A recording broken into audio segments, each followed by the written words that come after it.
नमस्कार, मी आपला मित्र अश्विन केळकर। सोलापूर जिल्ह्यातील करमाळा तालुक्याच्या पूर्व भागातून एक महत्त्वाची बातमी समोर येत आहे।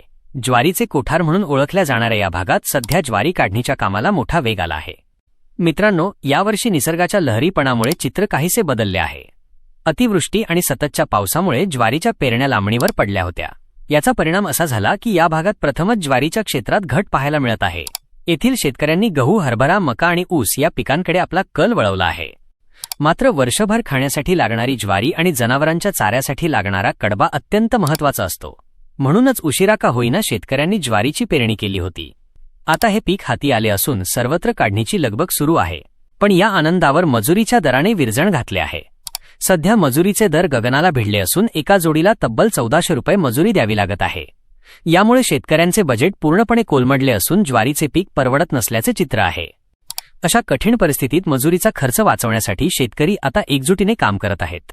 एकमेकांच्या मदतीने म्हणजे जुन्या सावडी पद्धतीने ज्वारी काढणीला प्राधान्य दिले जात आहे। या परिस्थितीवर भाष्य करताना स्थानिक शेतकरी ह.भ.प. अण्णासाहेब सुपवणर यांनी आमचे सहसंपादक अविनाश जोशी यांना सांगितले की मजुरी परवडत नसल्याने सावड करणे हाच आता एकमेव पर्याय शेतकऱ्यांसमोर उरला आहे। ज्वारी काढण्याचे सुरू झालेला आहे आणि मजूरही मिळत नाही। ज्वारीचा काढण्याचा खर्च, बाकीचा खर्च हा सुद्धा निघत नाही। त्याच्यामुळे शेतकरी हतबल झालेला आहे, मजूर मिळत नाही। आज 1000 रुपये एका गाड्याला व बाईला 500 रुपये हजेरी झाली आहे। तरी ज्वारीला जास्तीत जास्त भाव मिळावा, कडब्याला जास्तीत जास्त भाव मिळावा अशी शेतकऱ्याची मागणी आहे आणि शासनाने ती तत्पर लगेच ज्वारीचा भाव आणि कडब्याचा भाव वाढवून मिळावा यासाठी आम्ही प्रशासनाकडे मागणी करत आहे।